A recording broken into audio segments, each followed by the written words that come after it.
Hi, thank you for watching. This is Sylanda with NTL. I'm happy to be with you on today. Today is Friday, and I typically post on Monday, Wednesdays, and Fridays, talking to you about how to start a business and giving you the simple tips of getting your business started. You might remember me talking on Wednesday. I gave you the marketing research. I shared information about how to write your marketing research and why it was important. Today, we're going to talk about how to write your business plan. Because until you have completed a business plan with projections, financial projections, you're just a person with an idea, right? Um, Writing your business plan, this is the roadmap for how to structure and run and grow your new business.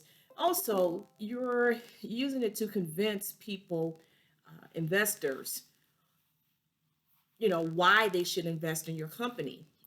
And is this a smart choice? And your business plan pretty much lays out the groundwork of exactly the structure of this particular business that you're going to start. So everyone has a great idea, right? But ideas do not become business until they are written down as a plan. Same thing with your marketing plan, as I talked about before. You have to have a marketing plan. You must have a business plan. So you may ask, what goes into a business plan?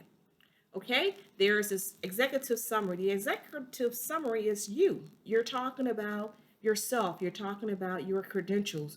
Why do you feel as if you're able to be in this business? What gives you, what makes you capable of running this business? So you're kind of gloating about yourself. Then you're going to talk about your company description. This is going to be more so your mission statement, your company history, the location and facilities, management and employees, the legal structure. Then you're going to go into the marketing analysis. Here you're going to talk about the industry analysis. You're going to talk about your target customers, your competitors, your competitive advantages, regulations. Four, you're going to talk about the organizational management. That's your organizational structure, ownership, the board and advisory committee. Then you're going to talk about the products and services. This will be the product and service benefits, pricing structure, lifestyle, intellectual property rights, research and development. And then you go on to talk about your marketing and sales. This is where you're going to give your marketing description, your value proposition, your distribution channels, communication strategies, sales force, sales activities, the growth strategy. Then you'll move on to operations. Operations is simple as your production, location, supplies. And then the most challenging one is going to be your financials.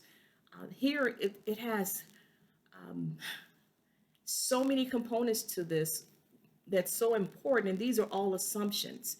There's your income statement, there's your cash flow statement, there's your break even analysis, your balance sheet. And again, these are all assumptions, and then thereafter you'll have an appendix. But all of the components that I just shared with you, all of this should be in your business plan. Now, each business plan is a little bit different. There is plenty of templates out there for writing a business plan. You can go into a Staples, an Office Depot, you can go online, you can go to SCORE, www.score.org.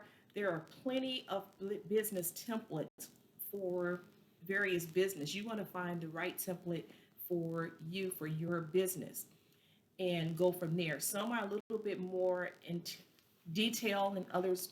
That's because everybody's business is different and is unique. You might not have a huge corporation, you have a small business, so your business plan is going to be a little smaller than one of a large corporation. So you want to keep that in mind. Again, you want to be as detailed as possible because this is going to help you. This is your roadmap of how to structure your business, what's going to be needed for your business. So you want to take your time in writing this. I shared before, it sounds real easy to say, I'm going to start a business. but there is so much work behind the scene that goes into starting a business. It's just like planning for marketing. I am not a marketer at all. That's not my forte. Some people are really great at it, and I love that about their particular business. That's not my particular business.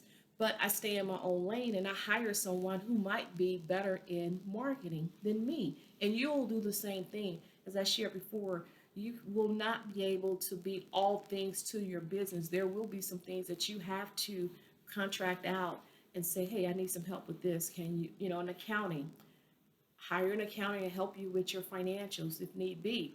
But you will know all that until you actually have a plan, until you write it down, until you take the ideas from your head and put it on paper, right? Again, until it's put on paper with the financials with it, it's just an idea, right? And when you're thinking of business ideas, you're thinking about what problems am I solving? What unmet needs am I helping to fulfill? What value am I adding? How much competition is out there? Who's the market? These are some questions you need to be asking yourself. So there's a lot of thinking, there is a lot of planning before you actually go down and register a business and say we're open. There's so much more that goes into it. Now is the time. I know right now, because we're in a crisis, we're stuck inside, businesses are closing. However, this is not the time for you to panic or have doubt within yourself. We know we've gone through several things before in the past. Nothing as crazy as this, but we have gone through some challenges and we've prevailed, we've gotten through it. This too shall pass. I'm an optimistic person, and I believe things will get better and we will do really well once we get past this. It's just a moment for us to stop, think, recalibrate, and actually get better than before. And so now that's why I'm encouraging you to start planning while you have the time, the downtime. Start planning. Don't get stuck in a rut thinking that what's the purpose, what's the use. No, start planning, put in action with your conversation to make it profitable for you. I do appreciate you taking the time to watch my 10 minutes of suggestions for you for starting a business. I'm Sylanda McKinnor. I'm with Never Too Late, NTL, as you might know. And I encourage you to email me, send me a note, and I appreciate all the calls I've been receiving as well. So thank you again for watching and sharing with other people. Until the next time, stay safe.